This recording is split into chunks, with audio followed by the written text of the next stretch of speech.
reads, you would see some variation of the same story. A man has died in one of the small villages there, leaving a large family behind. A few years after he dies, a young boy in a village 10 miles away goes missing and is finally found at the house of the man who had died all those years before. The boy knows exactly where the deceased man keeps his personal items and other things that suggest some memories have transferred one to the other. My seminary teacher said that these types of stories might arise in the United States or other Western nations, but they would never get past the news desk. The editors in those countries would not generally print them because there's no base of people who believed in rebirth, which is to say papers are interested in circulation and thus don't print stories that are too much out of line with the beliefs of their readers. I consider myself a quasi-Buddhist, and there are many great insights with which the Buddha has gifted us, but I do not follow that portion of the religion which is based on rebirth or the migration of souls. But if in a previous life I was a human in a society which embraced these beliefs, perhaps I'd feel differently. Does rebirth in any sense actually occur in nature? In the New Yorker this week, there's a fascinating article about caterpillars from Elizabeth Colbert, who often writes on scientific topics. You may remember from your biology class that certain insects have 3 stages in their lives: larva, pupa, and adult. For butterflies and moths, and by the way, that last tune that my wife played that didn't get it into the order service, that was the butterfly, nice Irish slip jig. For butterflies and moths, the winged stage is the adult stage, and the caterpillars are the larvae. Colbert shows that many caterpillars undergo more stages as caterpillars before they reach the pupa stage, and this often consists of shedding the outer skin. Quote, caterpillars are constantly reinventing themselves. They emerge from tiny, jewel-like eggs, and for their first meal often eat their own egg cases. Once they reach a certain size, they sprout a second head, just behind the first. Then they wriggle free of their old skin, the way a diver might wriggle out of a wetsuit. In the process, the old head drops off. In the course of their development, they will complete this exercise 3, 4, in some species 16 times, end quote. The changes that the animal goes through in the caterpillar stage are amazing, but then in the pupa stage, it is more amazing still. Quote, after running through his allotment of caterpillar stages, a caterpillar ceases to be itself and becomes a pupa. It sheds its skin one last time and develops a hardened shell. Inside the shell, its body dissolves. Then from bundles of cells known as imagina discs, a new body takes forms. Some discs develop into legs, some wings, and so on. The creature that emerges retains almost nothing of its juvenile self, except, weirdly, its memories. Think about that. It undergoes almost a complete physical transformation, and the body parts are completely dissolved. Yet there's something mental which survives from the caterpillar to the butterfly or moth. If there were to be a feature of the natural world which illustrated the Hindu, Buddhist, Sikh, Jain religious idea of rebirth, this would be it. There is a Christian kind of rebirth as well. Evangelical Christians often talk about being born again. They're talking about a passage from the Gospel of John where Jesus is talking to a Pharisee named Nicodemus. Jesus maintained that no one could see the kingdom of God without being, quote, born from above. Nicodemus asked him how that was possible. Could he, as an adult and elderly man, re-enter his mother's womb to be reborn? Jesus said the rebirth he was talking about was a rebirth of the flesh and of the spirit. What is born of the flesh is flesh, and what is born of the spirit is spirit. The wind blows where it chooses, and you hear the sound of it, but you do not know where it comes from or where it goes. So it is with everyone who is born of the Spirit, says Jesus. My feeling about this Jesus passage is that he is talking about something far different from the rebirths which the Buddhists and Hindus are talking about. But I like the idea that we can't tell where our souls will end up any more than we know where the wind comes from. I remain a skeptical agnostic on the migration of souls from one person to another. And I wonder if Jesus wasn't trying to be poetic in his exchange with Nicodemus. One of my favorite poems is Dylan Thomas's Fern Hill, which is a fanciful remembrance of the poet's childhood in rural Wales. Here's a quote.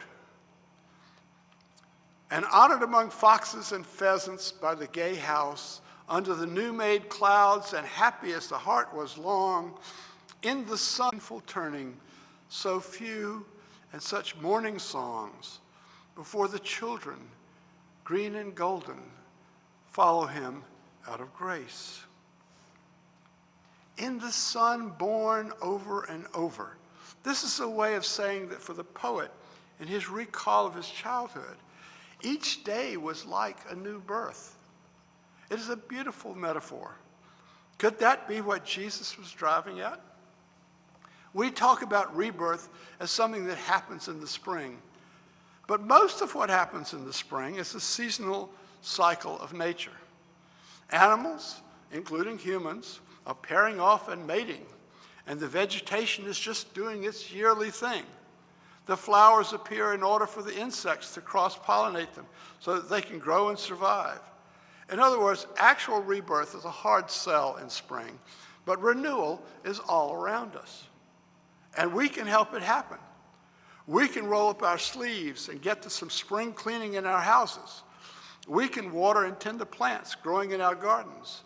And we can try to transcend the old habits of mind which lead to depression, boredom, and despair. We can quit beating our heads against that same brick wall. Here in the First Church in Boston, you have every expectation of renewal. Because if things go according to plan, you will have a new minister by the time I pack my bags and move on. You will have many possibilities in front of you when your new minister arrives. But among them are not the possibilities of going back to the church you've known. Reese Williams has passed on to the other shore, bless his heart, and Stephen Kendrick has retired, and your interim is going to another place yet to be determined. And so you are going to have to adjust to the style and the substance of a new clergy person. I said a few weeks ago that Darwin's idea on evolution was basically that when the organism's environment changes, the organism has three choices: adapt, move to a different environment, or die. I am confident you will adapt to your new minister. What do I mean by renewal? Look around you at the leaves unfolding and the buds appearing at the end of branches, of bulbs raising their heads to take in the sunshine. While the winter was mild in terms of weather, we have been through trying times in our life as a church. I've been a parish minister for 22 years and have been a member of a UU church for another 20. Before that, I was an Episcopalian, as many of you know. If there's one thing I think I've learned about UU churches, it's that we don't carry the same product as most Christian churches. We are not selling salvation in the hereafter. We are not giving the person in the pews the magic token they're going to need when they get to the pearly gates. What we have in this church, if anything, is salvation in this life, in the here and now. A chance to put our shoulders to the grindstone and try to forge a new and more just and more pleasant world out of what we're given. I worry that about what the isolation of these pandemic years has done to our sense of community. Community in church life before the pandemic was very important. Maybe it was the supreme value. But during the pandemic, we found ourselves able to maintain our sanity by individual exercises, by a more robust online life and the occasional pseudo-community of the Zoom screen. We have worn our masks up to this point and now have the permission to doff them if we choose. Let us ask ourselves, what needs are we answering in the community in which we're situated? I'm delighted to to hear about the GBIO and our importance in it, our participation in it. The final value that the calendar gives us is balance. The equinox occurs when the day and the night, the dark and the light, the winter and the spring are about equal. And this principle can be carried into the larger life. We use balance as a good word, something we strive to have more of in our lives. If we think we're eating too much junk food, we might remind ourselves of the health benefits of a balanced diet. Too much coffee, too much alcohol, too much of this or that. All our vices of excess can be thought of as imbalances. Whether we realize it or not, this type of thinking is grounded in ancient Greece, where the temple of Apollo at Delphi famously bore the inscription, Meden Agan, nothing in excess. Nothing in excess, everything in moderation. At one level, our idea of balance comes from our idea of justice. The ancient Greeks conceived of justice as a blindfolded lady named Themis, who carried a set of scales. We see this figure on thousands of courthouses to this day. Libra is the Latin word for scales, and the particular type of scale Themis carries has two pans. Lanx is the Latin word for pan, and a two-pan scale is thus Libra by Lanx, which is where we get our word balance. Libra, of course, is also a constellation and a sign of the zodiac. Do we have any Libras here this morning? Okay. Did you know that the Libra is the only sign of the zodiac named after a thing instead of a mythical person or animal? Where an injustice had been done, the scales would be out of balance. Themis wore a blindfold so that she could not see the identities of the parties who came before her seeking justice. When we're thinking about balance, it's a good idea to ask what kind of balance we're dealing with, for there are two main kinds, and it helps to keep them separate. A static balance is a balance outside of time. The two-pan scale weighs a static balance. The quantities are put into each pan, and the answer comes out the same every time if you put in the same quantities. The dynamic balance is where two or more sides of the complex change as time progresses. The coyote and rabbit populations on Cape Cod are dynamic balances. When one is up, the other is down. The progression of the seasons is a dynamic balance. At any given point on the Earth's trail around the sun, you can say whether the day is shortening or lengthening and what sort of season is coming up or just passed. Why do I bring up this distinction between static and dynamic balance? Because it seems to me that we have a tendency to think of all balance as static, and that is not the way nature works. Let's get down to the personal level. One of the biggest problems of old age is balance, physical balance. The ability to walk across a room, to hop, to ride a bicycle. Most of us are endowed at birth with those marvelous intricate mechanisms in our ears that work with a corresponding part of the brain to let us know what our body is doing in space. They tell us when we are lying down and when we are getting up and anything in between. And as our bodies get older, these systems start failing and we start falling. And we reach for canes and walkers and scooters, whatever we need to get us where we need to go. I used to have pretty good balance. I have a picture of me in my 30s showing me riding a unicycle, a skill I acquired in my early teens. Riding a unicycle is sort of like balancing a broomstick on its end. If you feel yourself falling one way, you try to get the wheel under you to stop the fall. It's like balancing a broomstick, that is, if you were sitting on top of the broomstick. Balance. How do you get it? And what do you do if you don't have it? For physical balance, it's very important to know how much you have now. It's no shame to lose some of the balance you had when you were younger. What you need to know is whether you can safely walk and what assistance you need to do so. You need to know whether you're safe on a ladder. I hope I'm still safe on a bicycle. I took a tumble on a bike in 2007, and the hand sprain kept me from playing the banjo for 6 weeks. Personal balance may look like a static thing. You may have been to yoga class and can do the tree pose, stand on one foot for 3 minutes. This may look like you're standing as still as the weights in a two-pan balance, but your foot and your brain are furiously calculating all the time while you're in the tree pose, ascertaining where your center of gravity is and whether it is moving. Little pulses come down your leg to help you trim your leg and abdomen and buttocks, just like an expert sailor trims the sails. So even when we're not moving very much, the balance we maintain may really be a dynamic balance rather than a static one.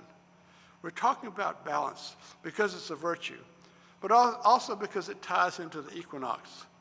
Let me set the context. The ancient Celts had 4 holy times during the year called Celtic quarter days.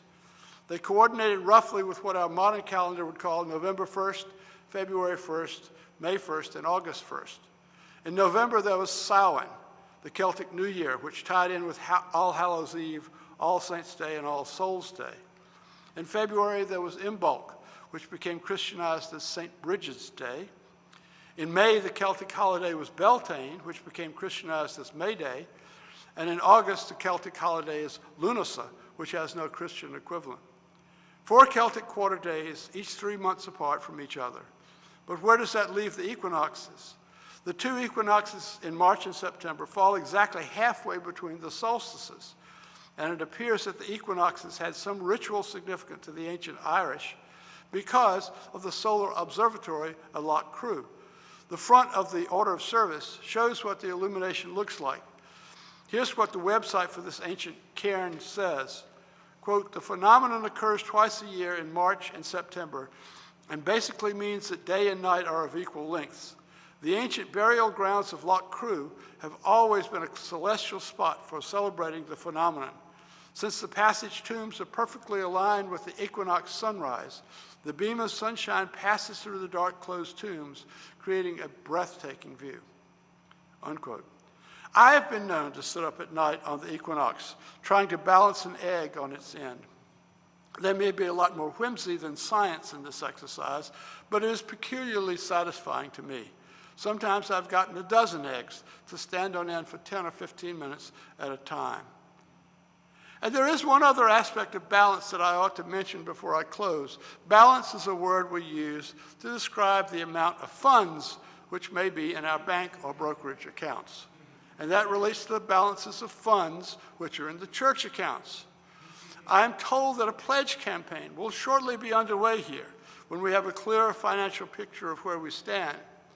Please keep the church in mind as you plan your expenditures for the balance of 2023. I expect we're going to need help from each of you according to your abilities to get this fine old church back on her feet again after the difficulties of the past 3 years. We are 2 days away from spring, and it is a season of spiritual rebirth and natural renewal. When you get out to coffee hour in a few minutes, walk outside. Take a deep breath. The robins are hopping on our lawns, and the geese are headed north, and the blooming flowers are favoring the world with their amazing scents. Let us each seek to attain that balance, which banishes misfortune and lets us turn right side up. Amen. Now we'll receive that offering.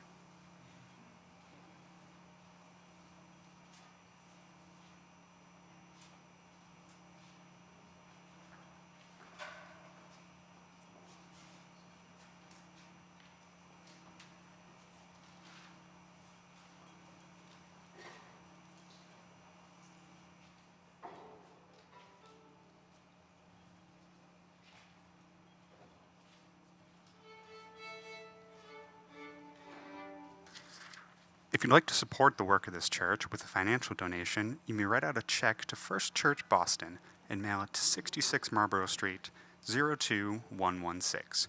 You can also donate via text. Simply text the dollar amount, 5, 10, 20, etc., to 617-917-5610. You will receive confirmation by email. Thank you.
remain standing for the extinguishing of the chalice, which you can help me with the words in your order of service.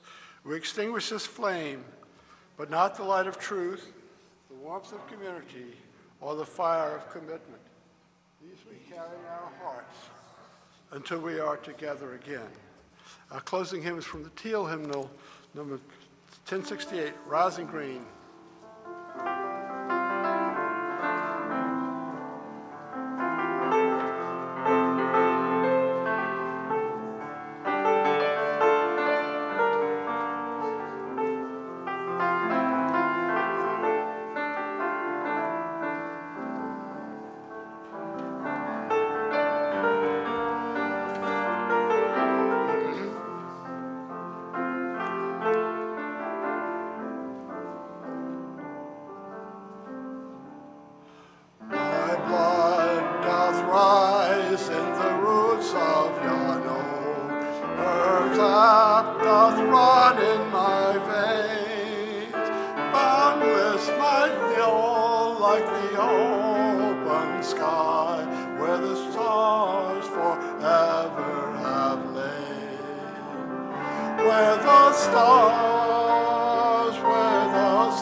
May the light around us guide our footsteps and hold us fast to the best and most righteous that we seek.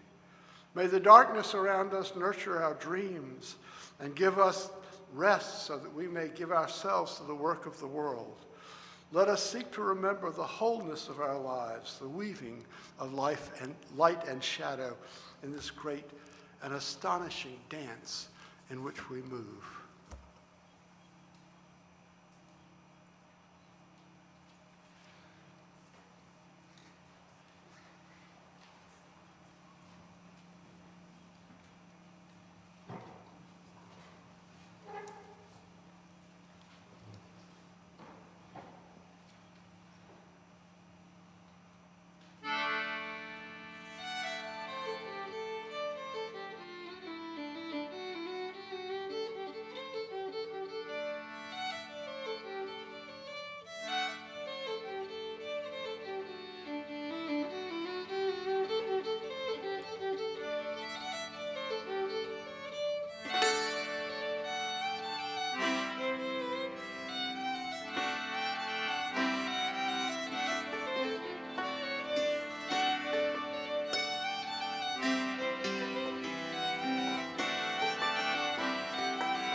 Please feel free to join us live each Sunday at 66 Marlborough Street at the corner of Berkeley Street in Back Bay.